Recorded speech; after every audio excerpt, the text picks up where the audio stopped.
오늘은 우리 저작권에 대해서 같이 다루는 시간을 갖도록 하겠습니다. 오늘 외국청 강사님은 유광재 변리사님이시고요.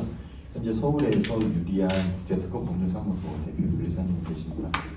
실제적으로 저작권 쪽으로, 특허권 쪽으로 지지사무소를 가는 활동을 하셨고 법원에서 또한 법률적인 자문을 또 해주고 계십니다. 오늘 강의를 통해서 저작권의 어떤 중요성과 필요한 사항에 대해서 잘 아시길 바랍니다. 우리 우광재 변리사님을 박수로 초대하도록 하겠습니다. 좀 불 끄는 게 낫지 않아요? 아 그래요? 예, 만나 뵙게 돼서 반갑습니다. 저작권인데 한번 들어주시면 뭐 좋긴 할 것 같아요. 기본 골격을 제가 좀 말씀드리고 세세한 건 잊어버리실 수도 있어요. 너무나 자연스러운 거고 이번에 한번 큰 그림을 그려놓으시면 다음에 저작권 없이 살아가다가 문제가 생겼을 때 친근하게 있게 다가가실 수 있을 것 같습니다. 저작권이 이제 특허나 이런 것보다 실생활이랑 훨씬 밀접하고 여러분들이 매일 겪는 문제예요. 특허는 이제 뭐 앞으로 비즈니스를 하신다든가 창업을 하신다든가 그런 경우에 문제가 되겠죠. 그러나 개인적으로 특별히 그런 사업이나 아이템을 다루지 않는 이상 문제되는 경우는 드물죠. 그런데 저작권은 뭐 블로그에 계신다든가 하다못해 리포트를 쓸 때 어떤 걸 이렇게 다운로드 한다든가 할 때 계속 겹칠 수 있는 문제이기 때문에 실생활이랑 훨씬 밀접하다고 할 수 있어요. 특허에 비하면 접근하기가 쉬워요. 그냥 제가 지금 말씀을 드리면 이해하실 수가 있어요. 그런데 이제 깊이 들어가서 어떤 게 이런 경우에 문제되느냐 따지는 건 사실은 굉장히 어려운 문제예요. 그래서 오늘은 기본적인 골격을 좀 알아보는 기억한다 이런 생각을 드시면 될 것 같습니다.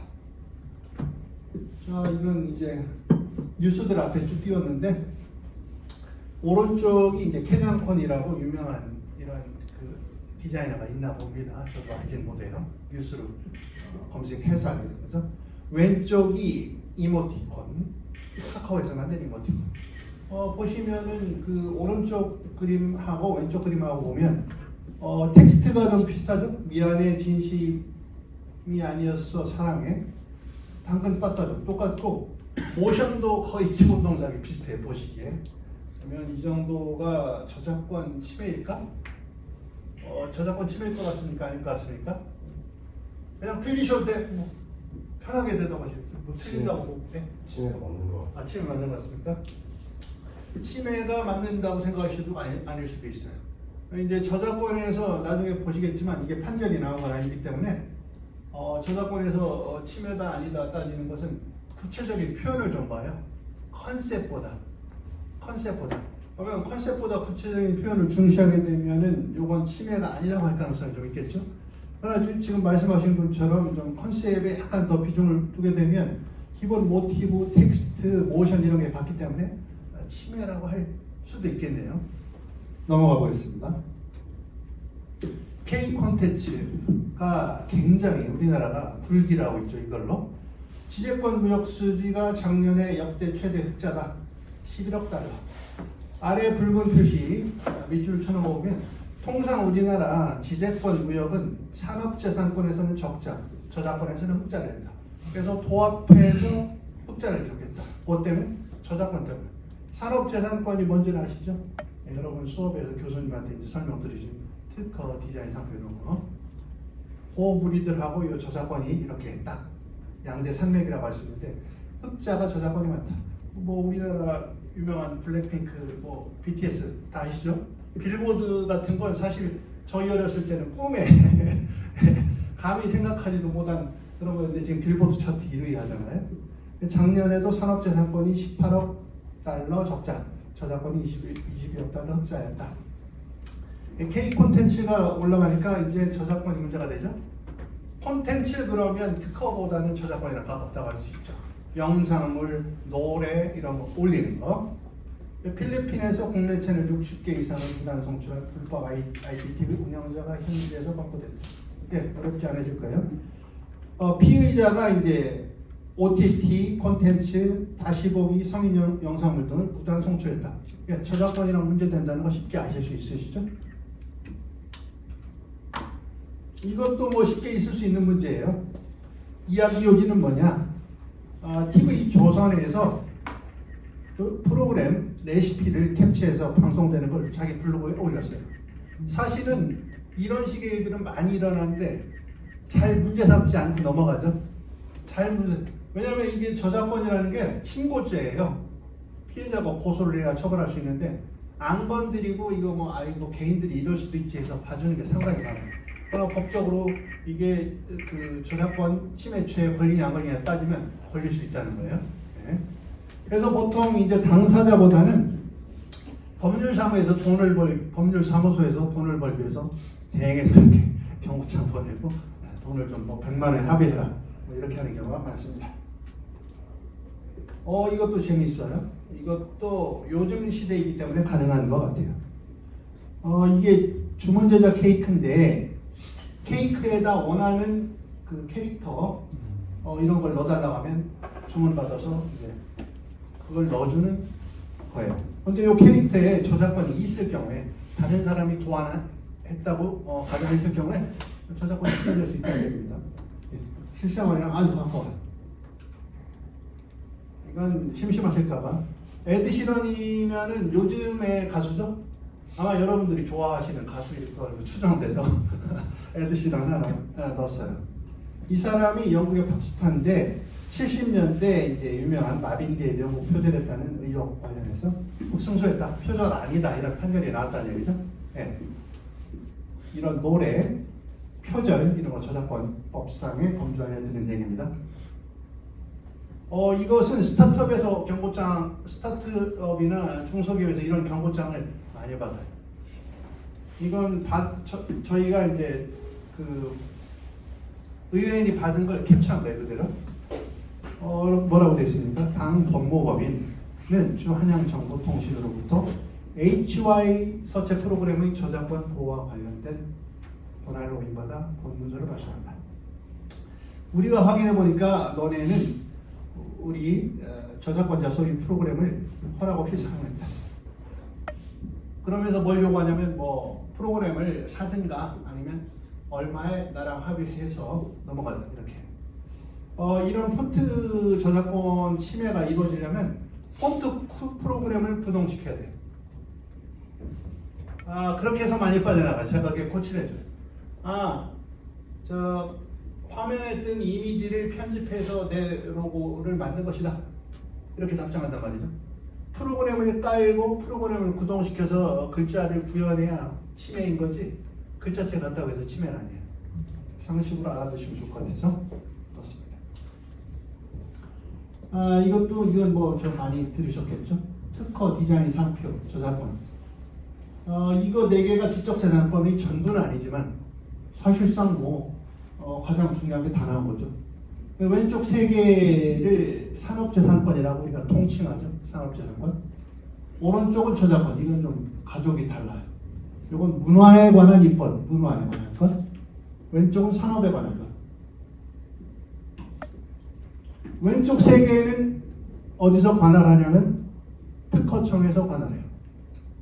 저작권은 문화체육관하고 이쪽이고 이쪽은 통상산업부 관할이고 결정적인 차이점이 또 특허 디자인 상표는 권리를 받으려면 꼭 출원을 해야 돼요. 출원하고 심사받아서 등록하는 단계를 거쳐야 권리가 발생하는데 저작권은 그런 행위를 요하지 않아요. 이따도 말씀드리겠지만 굉장히 달라요. 특허 같은 경우는 뭐 기술 보호하는 것이고 그 새끼법이라고 하는 게 실용진흥권이 있고 디자인권은 뭐 예전에 의장법이라고 했는데 일본식 표현이라서 디자인권이라고 바꿨어요. 그래서 직관적으로 이름 들으면 뭘 보호하는지 딱 오죠. 상표권은 브랜드 보호. 저작권법이 보호하는 건 상당히 그라운드가 넓어요. 문학, 음악, 미술, 사진, 영화, 건축물 잡다하게 있다 보니까 이것들을 어떻게 다뤄야 될지 저작권법 조항이 좀 복잡해지고 그런 경향이 있습니다. 그래서 왼쪽 3개하고 오른쪽 하나는 좀 성격이 많이 다르다. 원리도 발생하는 과정도 다르고 예. 뭐 큰 기술은 특허로 보호받고 조금 뭐 적은 기술은 실용시행으로 보호받고 그 다음에 여러분 자동차를 만약에 나중에 지금 가지고 계시거나 나중에 구매하실 때 디자인 보고 사잖아요. 디자인도 카피 못하게 할 필요가 있어요. 그 디자인법. 상표는 이름을 똑같거나 비슷한 이름을 쓰지 못하게 하는 거. 그랜저, 소나타. 다른 회사에서는 자동차가 어떤 자동차인지를 불문하고 비슷한 이름 못 쓰게 하는 거. 상표. 네, 요것들은 산업재산권이에요. 또 가보겠습니다. 산업재산권도 그렇고 저작권도 그렇고 지적재산권이에요. 지적재산권. 지적, 머리, 인텔렉처. 그죠? 저작권 역시 지적재산권이다. 지적인 창조물을 보호한다. 머릿속에서 나온 걸 보호한다. 머릿속에서 나온 걸 보호하는데 소유권하고는 다르다. 소유권은 물건, 유체물 보호하는 거예요. 저작권은 특허권도 그렇고 머릿속에서 나온 어떤 컨셉, 머릿속에서 나온 아이디어를 보호하는 거니까 유체물을 보호하는 거하고는 달라요. 자, 좀 더 가볼까요? 이 표는 뭐 몇 번 보여드릴 텐데 일단 저작권을 크게 보면 인격권이라는 게 포함되어 있는 게 아주 큰 특징이에요. 특허권에 인격권 없어요. 발명자로 게재할 권리 정도가 인격적인 요소라고 할 수 있는데 저작권에서는 인격권이 큰 범주를 차지하고 있어요. 산업재산권에는 없는 인격권이 별도로 부여된다는 점이 큰 특징이다. 그 다음에 저작인격권과 저작재산권이 있는데 저작재산권 중에서 권리가 또 여러 개 있어요.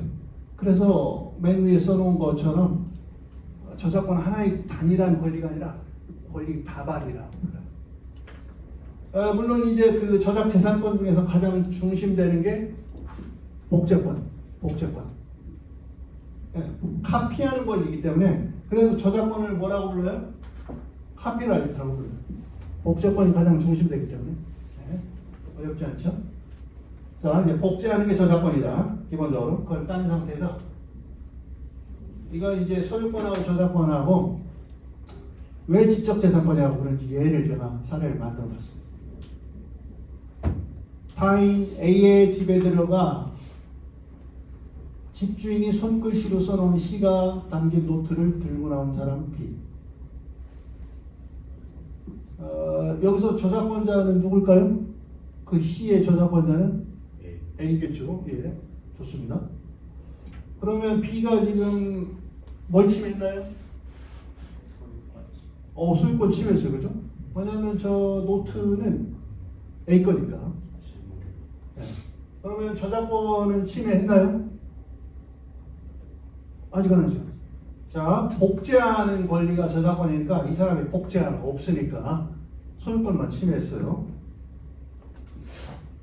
자, 다른 예로 그 같은 사람의 집에 들어가 집주인이 노트에 써놓은 짧은 시를 암기해서 나온 사람 시. 이 사람 소유권 침해 안 했죠. 그런데 이 사람이 암기만 했지 복제하지 않았죠. 그러니까 아직 저작권도 침해 안 했어요. 물론 형사적으로 보면 뭐 주거 침입죄에 해당하겠죠. 그러면 B든 C든 이 시를 이제 암기해서 하든 그 노트를 보고 하든 이렇게 가지고 나온 B 씨가 블로그에 그 시를 올렸다. 그러면 저작권 침해. 소유권하고 저작권하고 지적재산권하고 구분하는 사례입니다. 이것도 재밌는데 예술가 A가 자신의 삶과 예술에 대한 생각을 담은 편지를 자신의 친구 B에게 수년간 보냈다. 예술가들의 편지가 이제 책으로 나오는 경우가 많이 있죠. 유명한 사례가 고책이 많이 나오죠. 동생한테 어려운 환경에서 이렇게 작업을 하면서 태호 동생한테 쓴 편지가 있죠. 우리나라도 뭐 박수훈 화백이 쓴 편지들이 책자가 나오고. 자, 이 경우에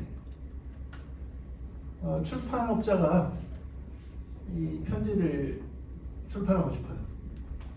그러면 어떻게 해야 되나요? 누구라 받아야 되나요? 예. 지금 현재 저작권자는 A입니까 B입니까? B입니다.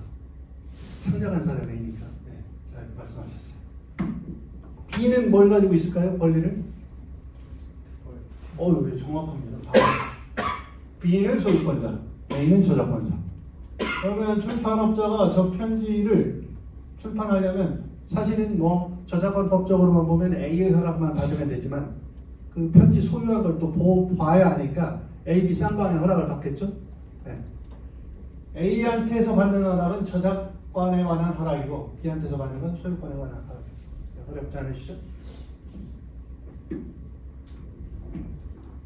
이것도 당연한데 저작물이 담긴 물건, 책 같은 거 소유권 취득한 거하고 저작권은 별개다. 소유권 취득했다고 해서 저작권까지 취득한 것은 아니다. 이거 뭐 이 작가 또 저 아동 그 그림책과 관련해서 굉장히 큰 상 탔어요. 저자님. 그래서 이걸 띄웠는데 자, 여름이 온다라는 도서를 그 돈을 내고 책을 샀다. 그래서 블로그에다 복제해서 올릴 권한까지 있는 건 아니다. 네, 그건 되실 겁니다. 네, 소유권하고 저작권은 별개다. 저작권은 지적재산권이다. 소유권하고 구분된다. 네, 이건 좀 딱딱한 얘기인데 소유권이 보호하는 것은 유체물, 소설책, 그 물성을 가진 그 책 그 자체. 요즘에 물론 디지털 도서도 있지만 저작권은 무체물, 그 책 자체가 아니라 책에 담긴 작가의 사상 또는 감정 표현. 네. 소유권은 뭐 물건을 사용, 수익, 처분할 권리를 갖는다. 저작권은 그 담긴 내용을 복제, 전송, 블로그 게시, 변형 등 할 권리를 지배하는 권리다. 넘어가겠습니다. 이제 특허법에서 발명 정의하면은 처음에 되게 어렵거든요.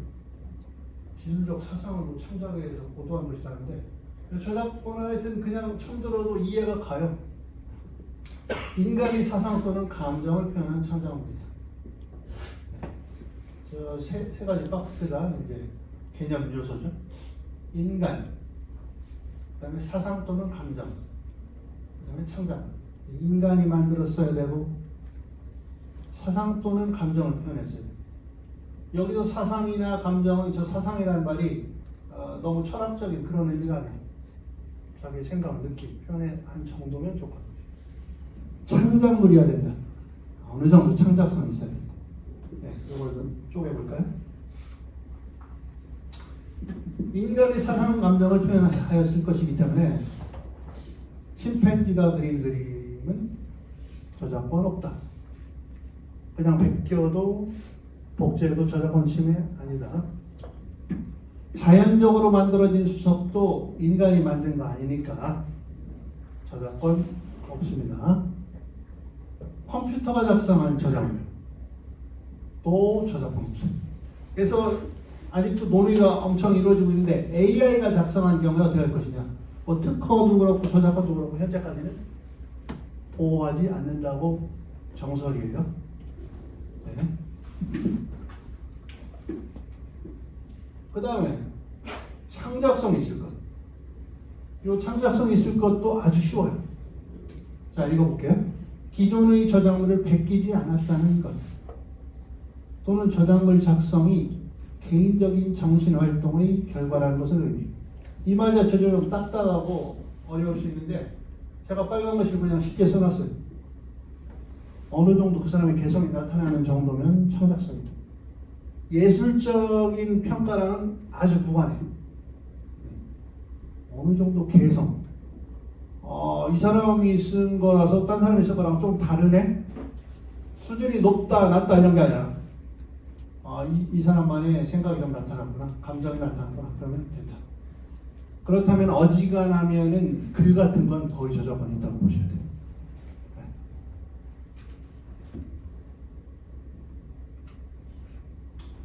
대법원이 딱딱하지 말고 볼게요. 대법원이 창작성에 대해서 뭐라고 했느냐?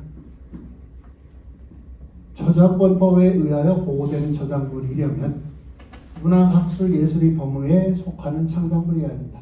여기서 문학학술 예술이라는 것은 예시한 거기 때문에 중요하지 않아요. 그건 다 무시하시고 창작물이어야 된다. 따라서 그 요건으로서 창작성이 요구되는데 이거 대법원 판례 그대로 써놓은 거예요. 여기서 말하는 창작성이란 완전한 의미의 독창성이 아니라 그냥 단지 남의 것을 단순히 모방하는 정도가 아니고 자신이 독자적인 사상 또는 감정의 표현을 담고 있는 것을 의미할 뿐이다. 이해가시죠? 뭐 독자적이라는 말이라고 해서 이게 높은 수준 아닙니다. 이러한 요건을 충족하기 위하여는 단지 저작물에 그 저작자 나름의 특성이 부여되고 있고 다른 사람들과는 기존 작품과 좀 구별할 수 있는 정도는 족하다. 아주 쉬워요. 이것이 대법원이 말하는 창작성입니다. 그러니까 다시 얘기하면 저작권이 발생하려면 그냥 그 사람의 개성이 어느 정도 약간의 특이성 있게 나타나야 된다. 그러면은 초등학생 3학년이 쓴 일기 같은 경우는 창작성 있을까요? 일률적으로 말하기는 어려워요. 그러니까 그날 날씨만 딱 썼어요. 오늘은 날씨가 맑았다. 나는 학교에 다녀왔다. 이건 이 정도는 안 돼요. 그런데 그 날씨에 대해서 자기 느낌을 좀 몇 줄 썼다든가 그러면 초등학생 일기라고 해도 당연히 저작권이 발생하는 거예요.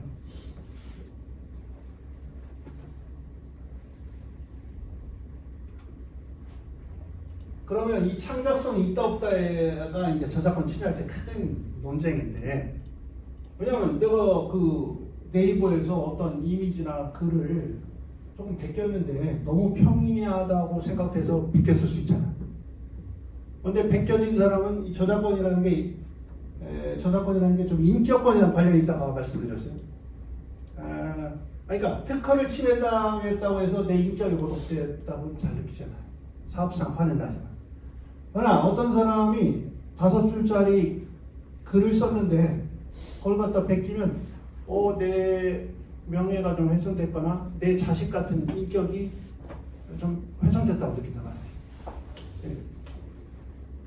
여하튼 간에 이 저작권이 창작성이 있느냐 없느냐가 특허 같은 경우는 출원해서 특허청 심사받아서 등록함으로써 권리가 공표되잖아요. 권리가 있다 없다가 명확해요. 침해 따지려면 이제 복잡한데 청구합니다.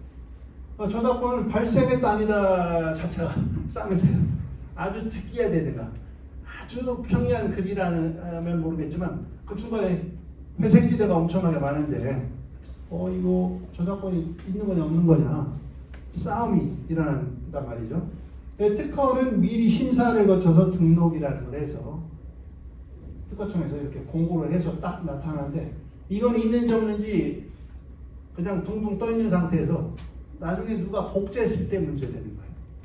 그때 좋게 말해서 말로 끝나고 괜찮은데 안 되면 자력구제라는 건 안 되는 거예요. 소송을 해야 되는데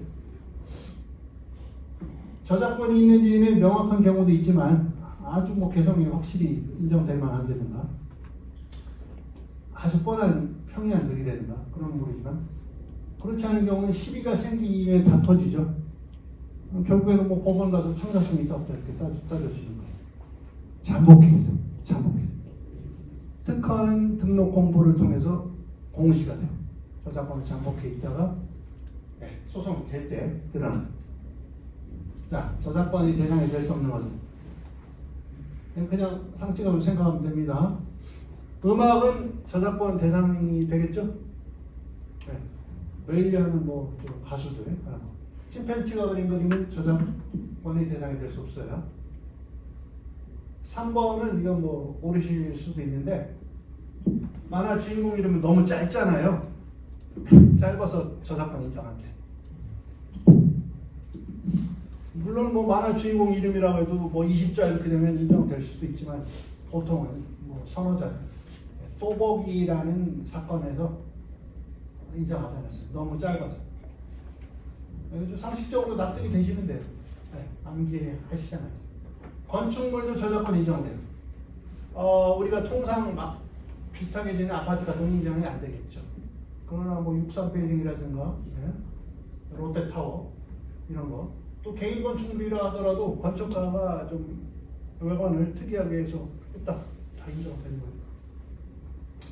초등학생 일기, 초등학생 일기라고 해서 안 되는 건 아니에요. 그런 취지를 기억하시면 돼요. 사진 저작물 당연히 인정돼요. 그런데 사진 저작물도 이를테면 성형 전후, 비포 앤 애프터 같은 거 성형 저 외과에서 찍어서 올리잖아요. 그런 사진은 인정 안 될 가능성이 커요. 사실 보도에 얼굴을 정확히 나타나게 하는데 중점이 주어진 사진이니까. 그런 게 아니라 약간 핀트각을 이 사람이 여러 가지 고려했다든가, 광량 같은 걸 고려했다든가, 이런 것까지 고려해서 좀 개성이 나타나는 경우는 저작권 인정돼요. 조각품 당연히 미술 저작물 인정되고, 음란물 불법적으로 만들어진 거면 저작권 인정되겠느냐? 인정돼요. 그 사람이 처벌받는 거하고는 별개예요. 그럼 그 불법으로 만들어진 음란물을 누가 복제하면 저작권 침해예요. 물론 만든 사람도 벌 받아야죠. 저작권이 아니라 형법상. 컴퓨터 프로그램, 이것도 저작권에 들어가 있어요. 좀 인격이랑 관련이 먼 저작물이라고 할 수 있죠. 컴퓨터 프로그램 같은 경우는. 자, 이런 것들이 이제 그렇게 생각하시는데, 물론 창작성은 있어야 저작권이 대상이 될 수 있는 겁니다. 이건 뭐 기본적으로 아셔야 돼요. 저작권. 무방식주의. 저작권법 10조 2항. 저작권은 저작물을 창작한 때부터 발생하며 어떠한 절차나 형식의 이행을 필요로 하지 않는다. 특허권은 수론을 해서 자세히 자기 기술을 써서 효과는 어떻고 어떻게 동작되고 이런 걸 다 고해상사를 해서 받는 건데, 저작권은 창작하면 그냥 발생합니다. 그러면 저작권이라는 것은 하루에도 수천 개, 수만 개가 펑펑펑펑 발생하는 거예요. 그렇겠죠? 그런데 그게 이제 누가 복제했을 때 이제 표면에, 수면 위로 올라오죠? 그 전까지는 그냥 모른다. 저작권이 있어도. 특허권자는 공시가 되지 않으니까. 무방식주의 기본이고요. 다만 이제 저작권 등록이라는 걸 해요. 특허권은 등록이 필수고 권리가 발생하는데, 저작권은 필수는 아닌데 등록을 하면 이제 입증이 편하다든가, 뭐 거래할 때도 저작권 등록증 딱 첨부하면 모든 얘기가 끝나잖아요. 추정력, 대항력 이런 복잡한 얘기들이 이제 법정, 손해배상 청구하는 통관, 세관에서 통관을 보류하기 위해서 신고할 수 있는 자격 획득들이 좋은 점이 많은데 그걸 기억하실 필요는 없어요. 중요한 건 무방식주의다. 등록하면 좀 좋은 게 있다. 그 정도. 네. 아시겠죠? 넘어가겠습니다. 자, 이건 약간 좀 어렵다고 할 수도 있는데, 아이디어 표현의 이분법이라는 게 있어요. 그냥 편하게 들으시면. 아까 그 저작물을 정의할 때 인간의 사상 또는 감정을 표현하였을 것이라고 했잖아요. 자, 여기서 사상 또는 감정을 아이디어라고 할 수 있고, 표현을 익스프레션이라고 할 수 있는데, 저작권이 보호하는 것은 사상 감정이 아니라 그걸 표현하는 것이다. 그래서 아이디어 표현을 이렇게 나눠서 생각한다고 해서 이분법이라고 해요. 사상 감정은 안 보호하고 표현하는 것만 보호한대.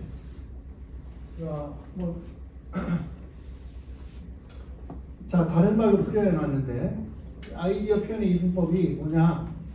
저작권의 보호라는 것은 그 저작물의 구성 요소 중에서 아이디어에는 안 미치고 표현하면 미친다는 원칙이 침했다 이렇게 그러면 작동하겠죠? 자, 이걸 아이디어는 보호하지 않는다. 컨셉, 이론, 기능, 방식, 문제 해결 방법, 끝에 대략적인 플롯, 소설의 대략적인 줄거리 같은 걸 보호하지 않는데, 대략적인 줄거리를 누가 베껴서 다른 식의 글쓰기를 해서 소설을 만들어도 저작권 침해 아니라는 얘기죠. 더 피부에 와닿게 한다면 저게 화풍 있죠, 화풍. 여러분 고우에 대해서 잘 몰라도 어떤 그림, 그 사람의 그림 보면 고우 그림이라는 거 알 수 있어요. 그만큼 독자적인 화풍을 가지고 있는데 그 화풍을 따라해도 치매 아니다. 어떤 물체, 어떤 그 정경, 자연물을 그린 거, 그걸 좀 비슷하게 치매인 것이지. 그 다음에 붓터치 방식 이런 걸 따라했다고 해서 치매 아니다. 이게 아이디어 표현 이론법이에요. 특허는 좀 반대해요. 특허는 컨셉을 보호해요.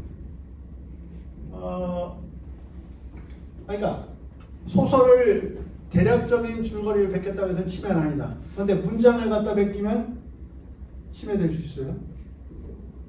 그런데 특허는 그런 식으로 표현을 보호하다 보면 기능을 못해요. 그 안에 담긴 기술 사상을 컨셉을 보호해야지. 네. 가는 길이 달라요. 넘어가겠습니다. 이건 또 한 단계 더 들어오는 건데, 자, 다시 보면 표에서 왼쪽 저작물을 아이디어와 표현으로 구분해서 표현만 보호한다는 거예요. 이분법이. 그런데 지금 얘기하는 건 표현 중에서도 창작성이 없는 부분과 있는 부분이 있는데 그 있는 부분만 보호한다. 그러면 저작권이 침해했는지 따지려면 아이디어와 표현을 나눈 다음에 표현 중에서도 예전부터 있던 진부한 표현이나 사실의 전달, 팩트 전달하는데 불과한 문장 이런 거 말고 그 다음에 개성이 나타나는 부분은 주로 따져서 따집니다. 네, 넘어가겠습니다. 좀 머리 아픈 생각할 수 있습니다.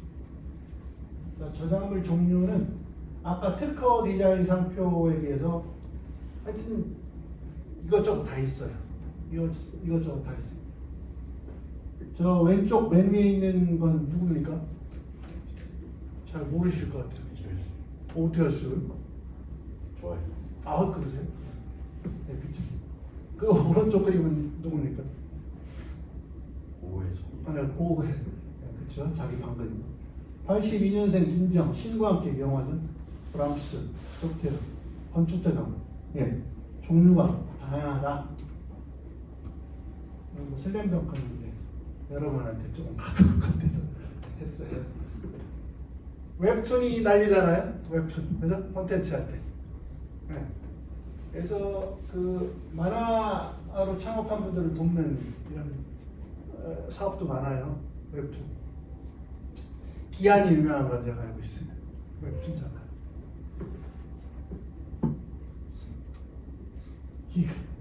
이거 왼쪽 위에 있는 사람 누굽니까? 이 옛날 사람은 모르실 텐데 진짜. 그 아래에 있는 사람은 누굽니까? 그러면 오른쪽 아래. 아, 저거 써있구나. 이면찬이요? 저 젊은이가 최연소로 뭐 미국의 벤크라이반 피아노 콩쿠르에서 우승했다는 말입니다. 요즘 젊은이들 아니 뭐 기타 가지고 나와서 경연대회하는 거 보면 무서워. 제이슨 브라즈 그는 아실 거예요. 에릭 클랩튼, 챗 베이커 이런 사람들. 네, 머리식이라고. 아 이거 무슨 저작물을 하려고 제가 띄운 것 같습니까? 네, 문학, 어문 저작물. 근데 이걸 왜 띄웠냐면 그냥 조금 그 예전에 이런 풍경이 좀 있었거든요. 못 보셨을 거예요. 이런 풍경 보신 적 없죠. 요즘엔 다 이러고 있죠. 저도 저러고. 최근에 한강이 뭐 노벨 문학상 타서 책 읽는 이렇게 분위기가 올라옵니다. 스마트폰 중독 세계 최고랍니다. 2014년 기사니까 10년 전 기사인데 지금 뭐 더하겠죠. 그래서 이제 뭐 스마트폰을 이렇게 뗄 수는 없는 시대고 뗄 수 있으면 활자로 된 물상 있는 책도 조금 가끔 섞어서 읽어주시면 좋지 않을까. 이건 뭐 외우실 필요도 없고 이런 게 다 보호되는구나. 어문 저작물, 문학 같은 거, 글, 음악, 연극, 미술, 건축, 사진, 영상 저작물. 뭐 요즘에 아까도 뭐 TV 조작 방송 화면 캡처한 거 다 이런 문제겠죠? 도형 저장, 캐릭터라든가 컴퓨터 프로그램 저장. 그래서 저작권법이 끌어안고 있는 가지수가 이것저것 잡다하게 많다. 이건 뭐 어려운 얘기 아니에요. 그냥 뉴스예요. 손원평이라는 소설가의 아몬드를 작가도 모르게 연극 공연했다. 그러면 문제가 될 것 같습니까? 어떤 소설이 있는데 그 소설가 원작자의 허락 안 받고 그걸 연극화했다. 문제 될 것 같습니까? 잘 모르겠습니까? 문제 안 될 것 같습니다. 아 그래요? 왜 그렇습니까? 소설의 전개라든가 줄거리는 보호 안 하니까. 보호 대상이 안 되기도 하고 네. 글로써 표현하는 것과 이렇게 다르죠. 연극으로 표현하는 표현. 표현 매체나 방식이 달라졌으니까. 예. 거의 대단히 감사합니다. 예, 그래도 이건 문제 삼는데 2차적 저작물 작성권이라는 게 있어요. 좀 이따 볼게요. 말씀해 주셔서 감사합니다. 저작물의 종류 조금 아까 많이 봤죠? 여기 여러 가지 있죠. 그런데 이건 뭐 그렇다 치고 이런 것도 있어요. 2차적 저작물, 편집 저작물. 2차적 저작물이 지금 우리 말씀하신 거랑 관련된 거예요. 2차적 저작물이란 첫째 원 저작물을 번역하거나 편곡하거나 변형하거나 각색하거나 영상 제작하거나 그 밖의 방법으로 작성을 창작합니다. 2차적 저작물은 독자적인 저작물로서 보호됩니다. 이건 방금 말씀하신 거랑은 핀트는 좀 달라요. 조금 아까 말씀하신 거랑 관련된 것은 저 2차적 저작물로 만들 권리를 가진 사람은 원 저작물의 저작권자를 매기고 지금 저 발간 표시한 것은 2차적 저작물도 하나의 저작물로서 보호가 된다. 그러니까 아까 뭐랄까 여기서 손원평 소설 아몬드를 연극 공연화하면 그 연극 저작물도 이제 저작권 발생한다는 얘기예요. 지금 보게. 자, 좀 아까 말씀하신 부분 뒤에 나올 겁니다. 편집 저작물도 있어요. 이미 알려진 저작물이지만 그걸 잘 선택하거나 배열해서 조합했을 경우에 그것도 저작권으로 별도 보호합니다. 독자적인 저작물, 2차적 저작물, 편집 저작물 다 독자적인 저작물에서 보호합니다. 예. 2차적 저작물도 보호한다. 아셔야 됩니다. 여기 보면 이제 조금 아까 답변해 주신 거 관련된 부분을 마킹해놨습니다. 저작권은 저작인격권과 저작재산권인데 저작재산권 중에 맨 끝에 2차적 저작물 작성권. 어떤 소설이 있으면 번역할 권리, 연극화할 권리 이런 거 등등도 다 그 사람이 갖는구나. 이해가시죠? 어, 2차적 저작물을 작성할 때 원 저작자의 허락을 받아야 하는가? 아까 손원평 씨 같은 경우 지금 예스라고 하실 수 있겠죠. 네, 허락을 받아야 된다. 왜냐하면 그거에 빚지고 있잖아요. 그게 토대에서 만들었잖아요. 상식이랑 맞죠? 이건 현존하는 원 저작자의 허락 없이 현존하는이라고 하는 것은 저작권이 살아있다는 표시를 제가 한 것이고 왜냐하면 뭐 아주 오래된 고전 소설이라면 저작권 없을 텐데 현존하는 원 저작자니까 저작권이 살아있는 거예요. 이걸 번역한 경우 그 번역 소설에 대한 저작권 인정되는가? 이게 질문의 취지가 뭡니까? 원 저작권 말고 번역한 거에 대해서도 저작권이 따로 인정되네요. 어떻습니까? 네, 인정되죠? 이게 여기에서 2차적 저작물도 그렇고 편집 저작물도 그렇고 독자적인 저작물로서 따로 보호한다고 했잖아요. 네, 그거예요. 자, 다시 가면 2차적 저작물을 작성하려면 원저작자 허락을 받아야 됩니다. 어떤 캐릭터가 있는데 네이버 지식인에 보면 저작권 지금 엄청 올라가. 그 캐릭터를 이용해서 뭐 자기가 마스코트로 이렇게 만들려고 하는데 괜찮네. 안 되죠? 2차 적자작을 작성을 만들면 원저작자 허락을 받아야 됩니다.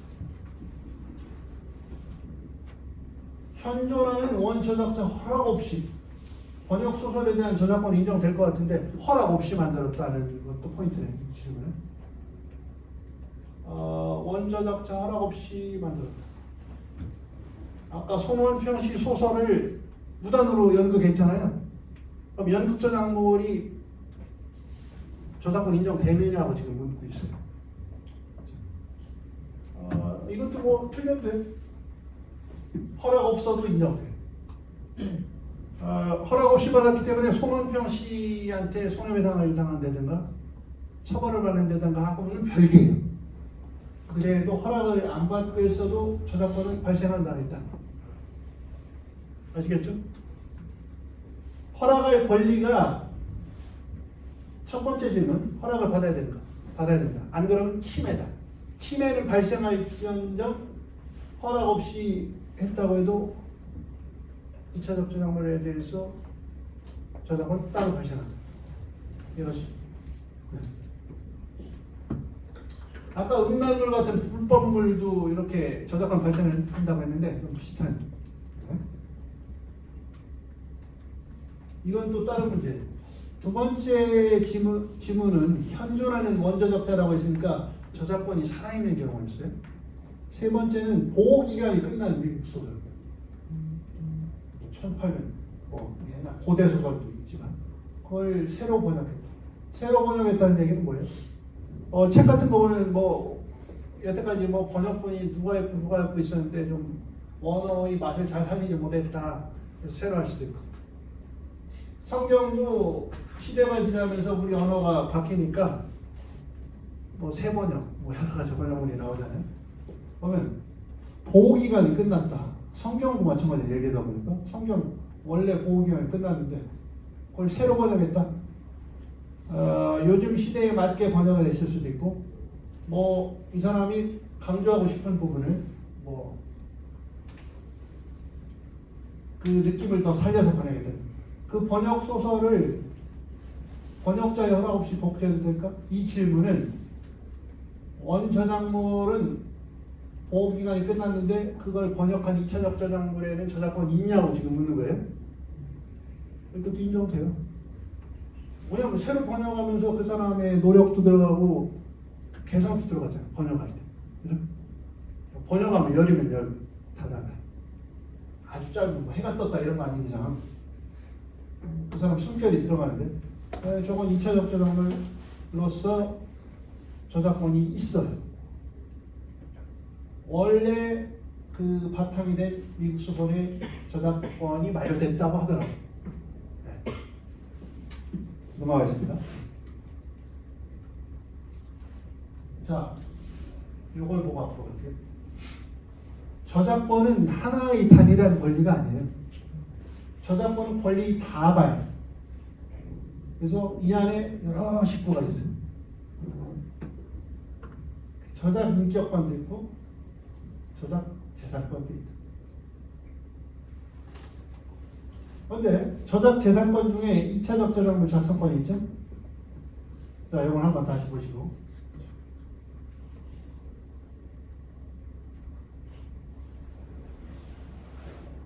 A 회사는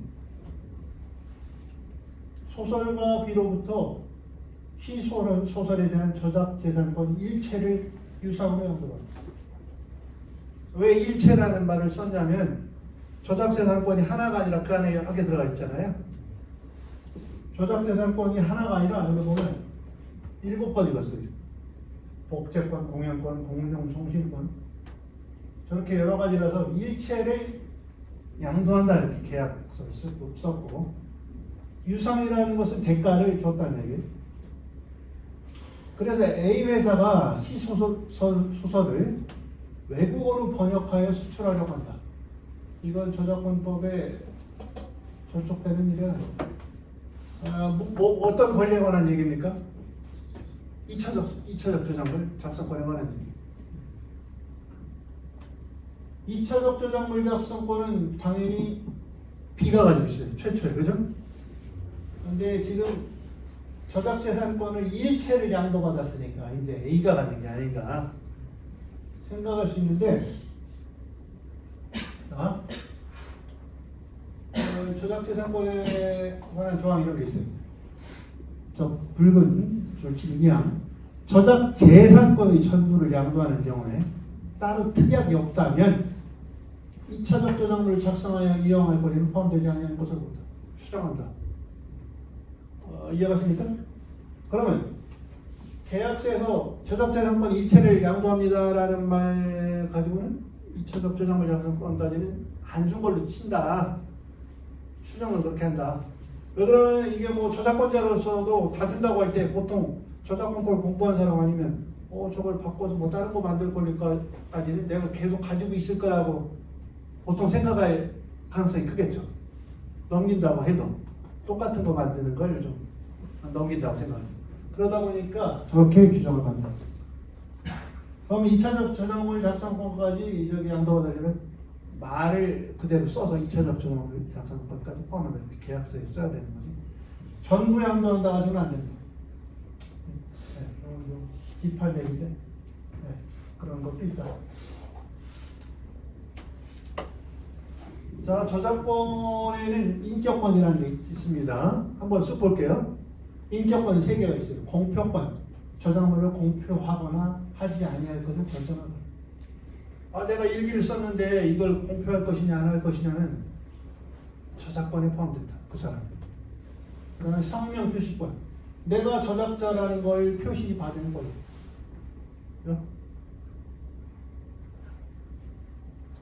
동일성 유지권을 빨간 걸로 쓴 것은 조금 유의해야 돼서 그래요. 남의 저작물을 갖다가 글을 비틀어 버리거나 그러면 모욕감을 느낄 수 있죠.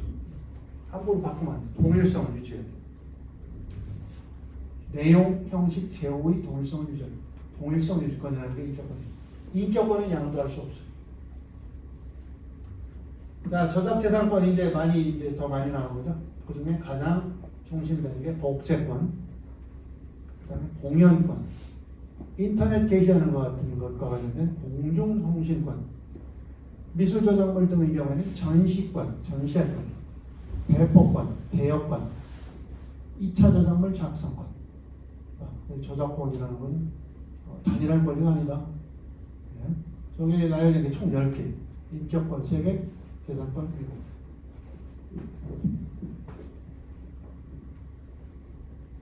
복제가 이제 기본으로 물고 들어가니까 복제를 좀 살펴보는 거예요.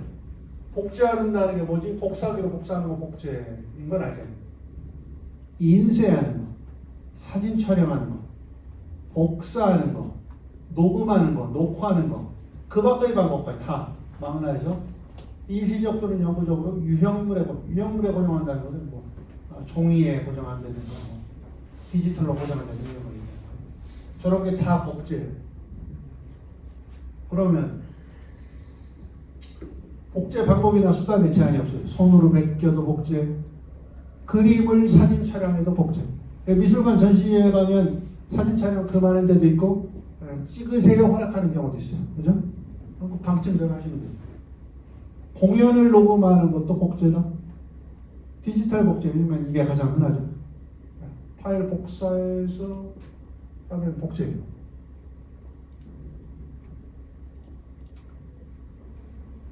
이거 가끔 물어보니까 일부 복제해도 됩니까? 소설, 단편소설 20페이지짜리 단편소설이 있는데 거기서 문장 2개를 베껴도 저작권 침해인가요? 물어보는데 양이 문제가 아니에요. 일부를 복제해도 그것이 저작물로서의 가치를 가지면 침해다. 양적인 문제가 아니에요. 질적인 문제죠. 10문장 중에 2문장을 베꼈는데 그 2문장의 글쓴이의 개성이 나타나 있는 거다. 그러면 저작권 침해다. 일부만 해도. 그런데 그게 아니라 뭐 누가 써도 이렇게 쓸 수밖에 없는 뭐 단순한 사실을 나열한 거다. 침해 아닙니다. 일부 복제도 침해다. 그러니까 특허 같은 경우는 이제 그 청구항 얘기를 뭐 교수님 해주셨을 텐데 청구항에 딱 표시가 돼요. 올 엘레멘트 룰 같은 거 가지고 딱 따지는데 저작권 올 엘레멘트 룰 같은 거 없어요. 일부 침해도 침해요. 청구항 제도가 있는 것도 아니고. 살짝 변형해서 사용하면 어떻게 되느냐. 이게 지금 복제권 침해냐 얘기인데 일단 변형하면 뭐가 문제될 수 있어요? 동일성 유지권 아까 본 그것도 작동할 수 있어요. 일부 수정 변경을 가했어도 원 저작물의 특징이 감지되면 그거의 그 개성이 거의 따라와서 느껴진다. 원 저작물이 느껴지는 침해다. 이게 가끔 질문을 하기 때문에 써는 거예요. 일부를 복제하거나 변형해서 해도 침해가 될 수 있다. 저작권의 보호기간, 특허 보호기간이 20년이라고 대충 하죠. 저작권 보호기간이 길어요. 저작자가 살아있는 동안은 물론이고 4, 5, 70년. 요 김이나 작가 최근 기사를 찾다가 좀 번잡해서 그냥 예전 기사를 했는데 최근에는 500건 정도라고 해요. 작사한 게. 근데 420건 했는데 저작권료가 없다는 거예요. 여기가. 연금 받는 거나 똑같잖아요. 노래방에서 노래하고 카운팅해서 돈 받는 거예요. 저 사람이 작사한 거 노래가 연금 없다니까 이제 500건까지 늘어서 퇴직했다고 기사 검색해 보니까 강의를 해서 월급보다 이 저작권료가 더 많아서 그러면 사후 70년이니까 자녀가 있으면 상속하겠죠? 자녀가 70년 동안 받겠죠? 뭐 박경리 씨 소설, 한강 작가 소설 다 마찬가지겠죠? 이건 뭐 특이한 경우지만 어마어마한 거죠. 사후 70년간 보호한다. 요거 사후 70년간 보호하는데 예전에는 50년 동안 보호했었거든요. 그래서 복잡한 얘기 떠나서 62년까지 살아있던 작가의 경우에는 사후 50년간 보호하고 거기서 63년 1월 1일까지라도 살아있었으면 70년 보호해요. 해밍웨이 같은 경우는 61년도에 돌아가셨으니까 50년 보호. 그럼 지금 끝났죠? 헤세도 62년. 해밍웨이하고 헤세하고 느낌으로는 헤세가 훨씬 더 앞에 사람 같은데 저만 그런 거예요. 이분도 1년에 돌아가셨어요. 그러니까 저작권 말이에요. 그런데 염상석 병원실에 청개하고 있어요. 우리나라 근대자가 63년이면 1년이 넘어갔기 때문에 70년 보호예요. 그러면 63년부터 70년이면 지금 살아있어요. 그죠? 네, 이렇게 계산해 보시면 아시죠. 자, 사후 70년입니다. 그것만 기억하셔도 되고. 자, 모차르트가 작곡한 피아노 협조곡이 담긴 음원을 블로그에 올려도 괜찮을까? 어떻습니까? 모차르트가 사망한 애가 저분이 이제 그 굉장히 일찍 30대 초반에 돌아가셨잖아요. 천재인데. 그럼 1791년이면 저작권 끝났잖아요. 그런데 지금 얘기하려고 하는 건 블로그에 올리면 안 된다. 모차르트 때문에 안 되는 게 아니라 요거 하나 알아놓으시죠. 저작권에는 저작인격권, 저작재산권이 있는데 그거 말고 인적권이라는 게 있어요. 자, 실현자 이민찬이 피아노 협조곡 연주하잖아요. 연주한 거 자체가 보호가 되기 때문에 그 70년간 따로 보호되기 때문에 연주자, 가수, 실현자라는 것은 오리지널 저작권자, 전통적인 저작권자는 아니지만 그 저작물을 누구나 향유할 수 있게 전달해주는 역할을 해서 그것도 보호한단 말이에요. 70년. 실현자의 권리 가장 대표적이에요. 다른 것도 있지만. 그러면 옛날 노래라고 해도 요즘 가수가 경연대회라고 새로 편곡해서 막 새로 부르잖아요. 자기 해석한다고 하는데 그때부터 70년간 그 음원은 보호된 저작권 끝났어요. 그러면 이거 그거고 모차르트가 작곡한 피아노 쪽이 당기는 거는 블루가 올려도 괜찮을까? 일단 모차르트가 뭐 그 악보에 관한 저작권 끝났어요. 모차르트나 그 뭐 후손들하고는 문제가 없는데 그 올린 음원이 70년이 안 된 어떤 실현자, 거의 70년 안 됐겠죠? 새로운 연주자. 그 실현자의 저작 인정권 침해한다. 이해가시죠? 네. 아, 이건 뭐 그냥 보시면 돼요. 저작권이 제한되는 것도 많아요. 조금 뭐지? 재판하기 위해서 복제한다든가, 정치적 연설 같은 경우는 이용한다든가, 그다음 학교 교육 목적에 이용한다든가, 시사 보도를 위한 이용, 그다음에 뭐 28조 공표된 저작물의 인용, 제한 사유가 것도 많아요.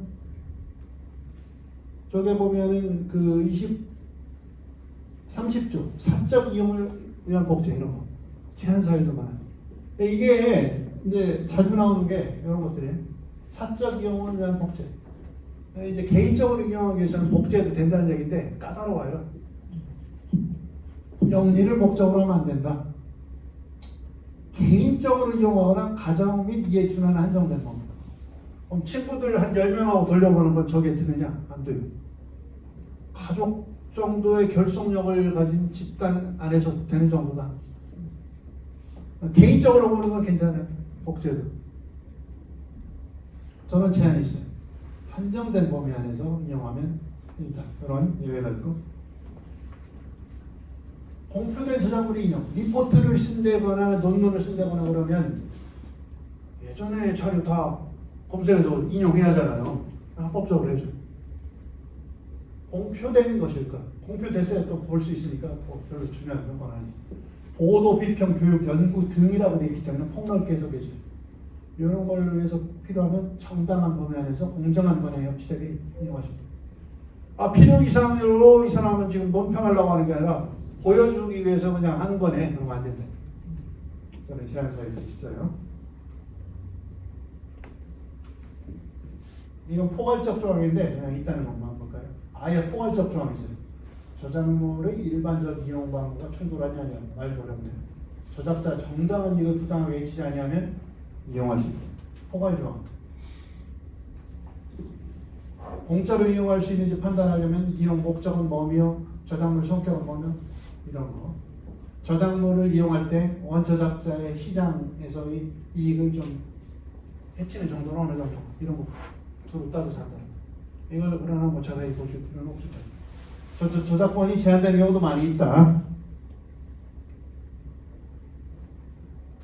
자, 저작물의 창작성은 사후에 따져지는 경우가 많다고 했죠? 저 동화는 월드컵 할 때 나온 건 아시나요? 월드컵 할 때 붉은 악마. 저 유니폼 입고. 그러니까 뭐 또 업자들은 날개도 치듯이 빨리니까 찍어냈을 거 아니에요, 옷을. 그래서 치매다 아니다 하니까 판매한 사람은 아 이게 무슨 글자 3개 살짝 도안한 건데 이게 무슨 저작권 인정되느냐? 아니다. IDS를 저렇게 도안한 건 특이하게 한 거니까 창작성 있다 했는데 저작권 있다고 했습니다. 여우 도안. 저 여우죠? 저 정도면 창작성 인정할까요 안 할까요? 인정됐어요. 그러니까 참 묘한 게 여우 머리를 100사람이 그리면 다 틀려요. 저 좀 특이한 거예요. 그죠? 어떻게 여우 성격이 좀 나오잖아요. 과묵하고 성격도 있을 것 같고 밝은 여우는 아니잖아요. 인정됐습니다. 빨간 글씨. 창작자 나름의 정신적 노력을 쏟아내서 특성이 부여된 정도다. 그러니까 인정합니다. 달마시안 캐릭터. 저 개들 인정해야 될까요? 아, 저건 뭐 달마시안 종개 그리면 대충 저렇게 나오지. 라고는 주면 안 되고. 아, 이거 작가에 따라 다른데 저 정도는 있다. 할 수 있는데 창작성 인정했어요.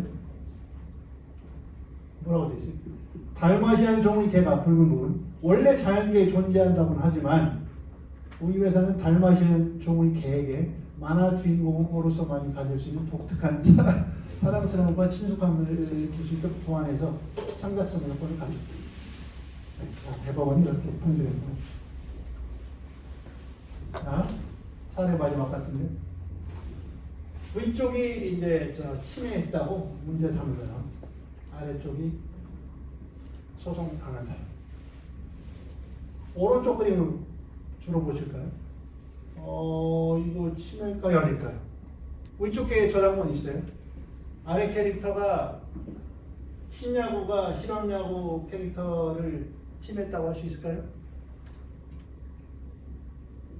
이제 이런 거 침해할 때는 아까도 말씀드렸지만 기존에 있던 거에 비해서 창작성 있는 부분에 중심을 두고 따진다고 했죠.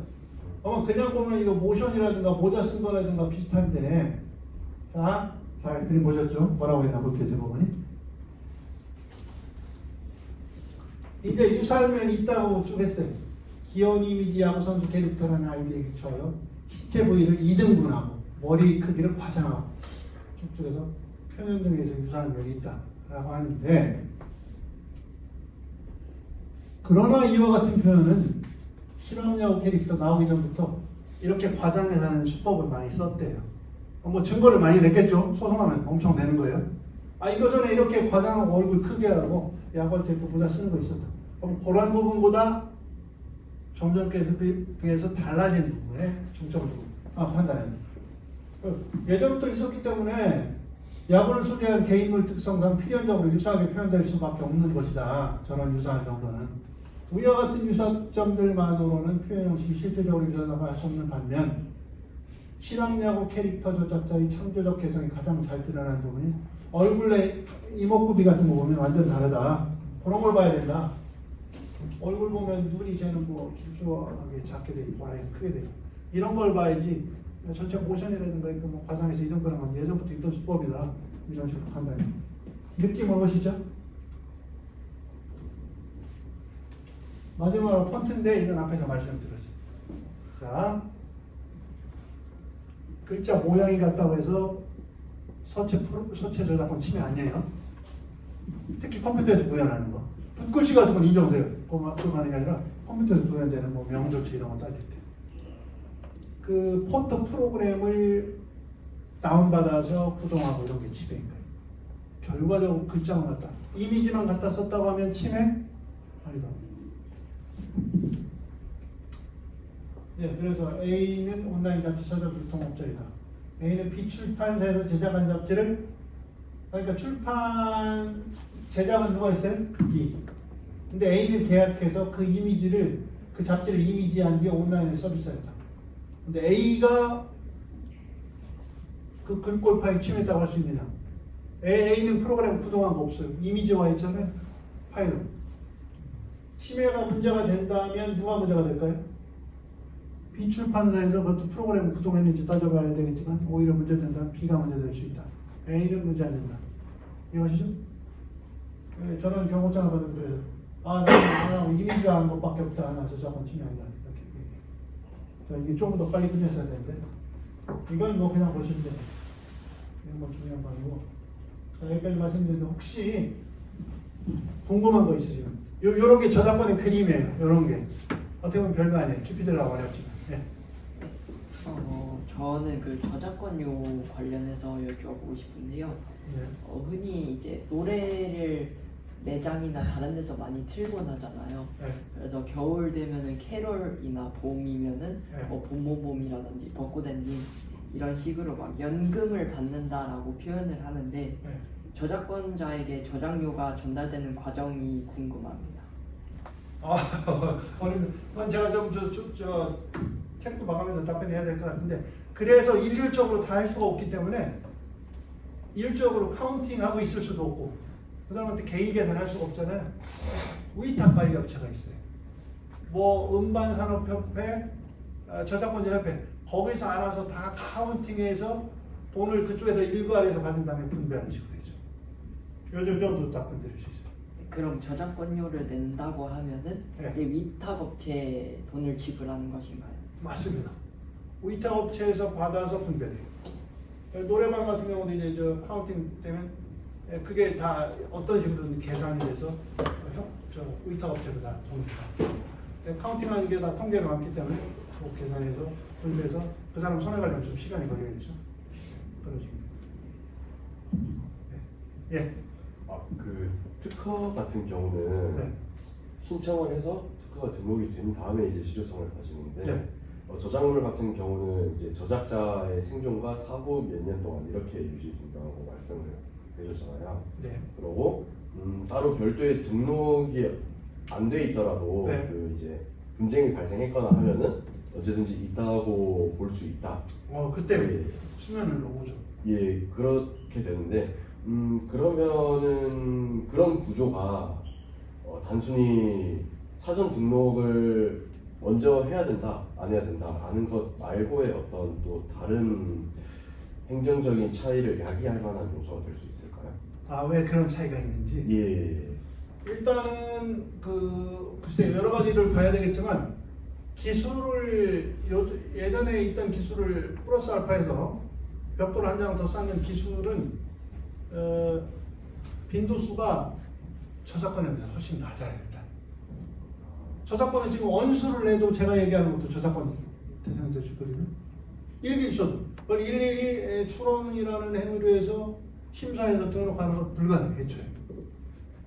그러다 보니까 일단 발생부터 시켜놓고 사회 다투는 구조이고, 특허권 같은 경우는 자 저작권이 요구하는 창작사는 아주 낮죠. 특허권이 요구하는 진보성은 훨씬 높아요. 그러니까 내버려두면 산업에 오히려 저해될 수 있어요. 개수가 저작권보다 굉장히 낮을 뿐더러. 그러니까 그런 방식을 취했죠. 아까 클레임 제도도 그런 거죠. 특허권 침해 따질 수 있는 그 노른자 의를 클레임에다 청구범위 써놓잖아. 이거 그렇잖아요. 방식이 달라요. 특허권은 산업을 보호하기 위한 법, 산업발달. 저작권은 문화 창달. 목적이 달라서. 그런데 굉장히 좀 철학적인 질문을 해요. 답변이 좀 됐습니다. 예. 방식이 좀 달라. 저작권이 네. 사람이 만들어야 된다라고 하셨는데 네. 그러면 AI가 쓴 글을 인간이 약간 변형한 글을 그 하나의 저작권으로 인정이 되는 건가요? 그건 저도 최신 논문을 봐야 되겠지만 지금 그냥 생각해봐도 바탕은 AI가 만들었지만 그걸 자기가 좀 각색했다는 거잖아요. 각색이라기보다 변형. 약간의 이제 글씨체 변형이라던가 뭐 끝맺는 말을 바꾼다던가 그런 그 정도면은 지금 저 말씀하신 표현대로라면 힘들 것 같아요. 그런데 이제 AI가 썼다라는 거를 그럼 입증을 해야 저작권 입증 문제는 있어요.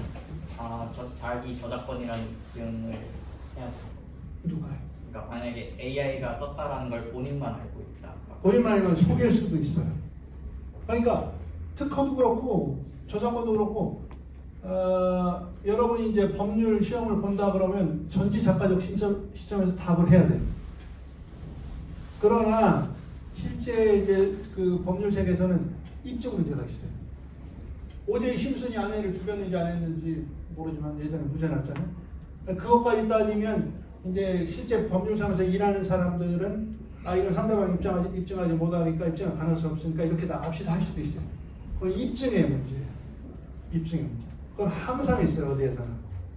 그러니까 지금 제가 말씀드린 것은 전지작가적 시점에서 봤을 때 답이 이렇다는 거고, 실제 소송에 들어가면 입증 못해서 사실 내가 발명한 게 맞는데 입증을 못해서 저 사람이 훔쳐가서 특허받아서도 무효 못 시킬 수 있어요. 입증의 문제. 실체적 진실하고 실제 입증한 진실하고 안 맞을 수 있어요. 불행하게도. 그런 게 없어야겠죠. 그 입증의 문제가 있어요. 민사소송 이런 거에. 그거에 하는데 1차적으로 할 수 있어요. 네. 그 특허랑 저작권이 뭔가 비슷하면서 다른 점도 좀 있는 것 같은데, 만약에 어떤 기술을 좀 완벽하게 보호를 하고 싶다고 하면 특허를 출원할 때 어떤 청구항 범위 같은 걸 작성하는 과정에서 저작권 침해 가능성도 좀 고려를 해야겠어요. 아니요. 아까도 말씀드렸는데 저작권이라는 것은 그 텍스트를 보호하는 거거든요. 텍스트에 담긴 사상보다는 텍스트를 보호하는 거예요. 그러니까 클레임, 청구항을 쓸 때 저작권 침해까지 감안해서 쓸 필요가 없어요. 저작권보다 기술을 보호하는 것에 관한 특허가 훨씬 강력하고 컨셉을 보호하니까 그 안에 이 기술을 이렇게 묘사할 수도 있고 저렇게 묘사할 수도 있지만 실제 보호하는 건 그 묘사를 보호하는 게 아니라 그 실체, 본체를 보호하다 보니까 청구항을 쓸 때 저작권 침해를 고려할 필요성은 없다고 할 수 있어요. 그냥 그 컨셉을 어떻게 하면 잘 방어벽을 칠지 이게 궁금한 게 됐습니다. 예? 예. 저기 하시죠 먼저. 짧게만 그 아이디어 표현의 이분법에서 예. 아이디어는 저작권 보호를 지지 못한다고 하셨는데 그렇습니다. 한국 예능의 그런 아이디어 양식이나 대략적인 플롯들이 중국으로 넘어가서 중국이 한국으로 뺏기는 그런 일이 많은데 이런 거에 대해서는 보호가 전혀 안 되는 건지 아니면은 저희도 그런 말을 낼 수 있는 건지 궁금합니다. 일단 플롯이라고 해도 구체적인 플롯으로 들어가면 그것까지 보호해요. 대략적인 플롯은 보호 안 해요. 그걸 말씀드리겠습니다. 두 번째는 아까 그 실체적 진실하고 법원에서 입증되는 진실하고 다를 수 있다고 했는데 중국에서 사법 작동이 잘 안 되는 문제가 있을 수 있어요. 상표를 예를 들면 우리나라에서 뭐 상표 사업에서 좀 어지간히 된다 그러면 중국에서 출원해놓고 중국에 이제 속지주원 측 때문에 속지주원 제가 아시죠? 중국에도 사업해야 돼서 상표 출원하려고 하면 미리 선전해놓고 돈 내놓으라고 하거든요. 중국에서 이렇게 베끼어도 사법 절차가 제대로 작동 안 하는 문제가 있어요. 그건 또 다른 문제예요.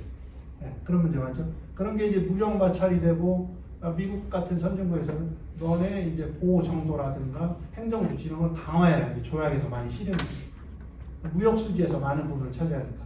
그건 또 다른 문제예요.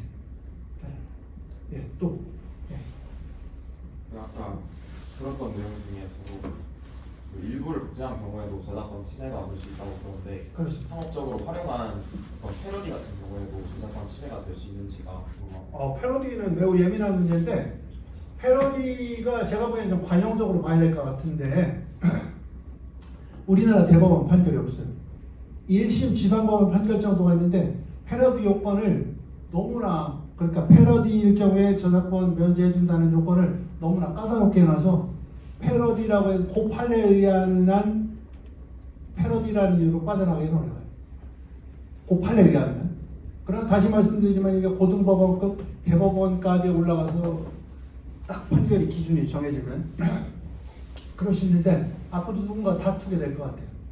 1심 판례이기 때문에 판례로서 뭐 존중을 받아야 되겠지만 얼마든지 바뀔 수 있어요. 현재까지 나온 판례로는 패러디라는 이유로 저작권 면제는 안 해주는 경향이 그렇게 할 수 있어요. 됐습니다. 네. 예. 뭐 어려운 질문들 많이. 마지막 한 분만 더 하죠.